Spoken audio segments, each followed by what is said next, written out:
दोस्तों, मारवाड़ियों में एक कहावत प्रचलित है कि व्यापार करते समय दया न करें और दया करते समय व्यापार। इसलिए मारवाड़ी समाज आज अपने बिजनेस को पूजा की तरह करता है और उसी तरह वह लोगों की सेवा भी पूजा की तरह। नमस्कार दोस्तों, छोटी कहानी बड़ी बात में आज एक ऐसी ही कहानी जिसमें एक व्यवसायी पिता अपने बच्चे को उदाहरण देकर यह सिखलाता है कि व्यापार करते समय दया न करो और दया करते समय व्यापार, जिससे दोनों का बैलेंस आपके जीवन में बना रहे। एक सेठ जी बहुत अच्छे व्यवसायी, वे अपने घर के सामने ही एक मोदी का दुकान चलाते, जिसमें वे खाने पीने की सारी सामग्री रखते थे और लोगों को सही दाम पर सही सामग्री बेचा कर उनके किसी भी भोजन की सामग्री हो या किसी भी तरह के दैनिक जरूरतों की सामग्री, कभी भी किसी तरह की उसमें खराबी नहीं आती। वह हमेशा कोशिश करते थे कि उन्हें किसी भी तरह की शिकायत नहीं सुननी पड़े कि जो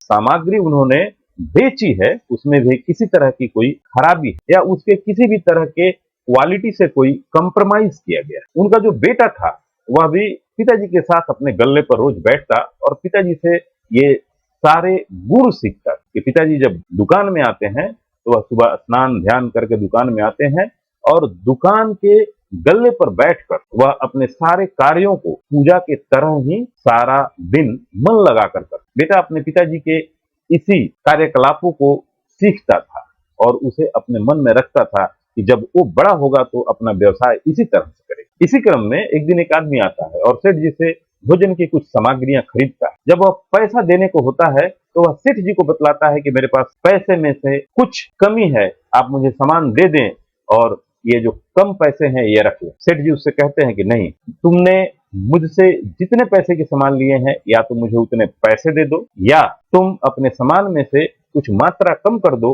जिससे कि हमारा हिसाब बराबर। वह व्यक्ति रोने लगता है, कहता है कि सेठ जी, मेरा पूरा परिवार 2 दिन से भूखा है, आज किसी तरह से मैंने इन पैसों का इंतजाम किया है और मैं भोजन सामग्री खरीदने आपके दुकान पर आया हूँ। इसे लेकर जब मैं घर जाऊंगा तो मेरी अर्धांगिनी इससे भोजन बनाएगी और मेरा पूरा परिवार आज 2 दिन के बाद भोजन करेगा। लेकिन सेठ जी अपने बात पर अडिग रहते हैं। वो जो भोजन सामग्री उसे बिक्री करते हैं उसमें से कुछ सामग्रियां निकाल लेते हैं जिससे कि उनके पैसे का बैलेंस बराबर। यह बात उनका बेटा देखता है। उसके बाद जब वह व्यक्ति चलने लगता है तो सेठ जी उसे रोकते भी हैं, बोलते हैं कि तुम थोड़ी देर बैठ। वह व्यक्ति न चाहते हुए भी सेठ जी के दुकान में बैठ जाता है। सेठ जी अपने घर में जाते हैं और अपने अर्धांगिनी को कहते हैं कि तुम घर में जो भी भोजन बनाई हो उसमें से एक व्यक्ति को करने लायक भोजन दो और बाकी 3 लोगों के करने के लिए जो भोजन है उसे किसी एक थैले में बांध दो। उनकी पत्नी बहुत ही आज्ञाकारी पत्नी थी। वो घर में जो भी भोजन बनाई थी थाली में सजाकर एक व्यक्ति के खाने लायक भोजन देती हैं। सेठ जी थाली का भोजन लाकर उस व्यक्ति को देते हैं, बोलते हैं कि पहले तुम भर पेट भोजन कर। वह व्यक्ति कहता है नहीं, मेरा पूरा परिवार भूखा है, मैं अकेले भोजन कैसे कर लूं। सेठ जी कहते हैं मैं तुम्हारे परिवार के लिए भी व्यवस्था कर रहा हूं, तुम पहले भोजन कर लो। तो सेठ जी की बात मानता है और वहां भोजन करता है। उसके चेहरे पर हल्की सी मुस्कुराहट आती है। उसके बाद सेठ जी घर से थैली लेकर आते हैं जिसमें 3 लोगों का भोजन बंधा हुआ होता है। वह उस व्यक्ति को देते, उस व्यक्ति के चेहरे पर मुस्कुराहट और बढ़ जाती है और सेठ जी का पैर छूता है और उनसे माफी मांगता है कि मैं आपके बारे में बहुत बुरा सोच रहा था अभी, लेकिन आपने मेरी सारी समस्याओं का समाधान कर दिया। आप चाहते तो आप मुझे पूरा सामान देकर पैसा माफ कर सकते। सेठ जी उससे कहते हैं नहीं, धंधा अपने जगह और धर्म अपने जगह। मेरा धंधा का धर्म कहता है कि मैं जो भी सामान बिक्री करूं मैं उसका पूरा पूरा पैसा वसूल, और धर्म कहता है कि जब मैं धर्म करूं तो उसमें किसी भी तरह का कोई धंधा नहीं होना। सेठ जी का लड़का भी अपने पिताजी के इस गुण से बहुत प्रभावित होता है। जी हाँ दोस्तों, जब हम अपना कर्म कर रहे होते हैं तो अपने कर्म को भी तन्मयता के साथ करें, उसके नियमों के अनुसार करें।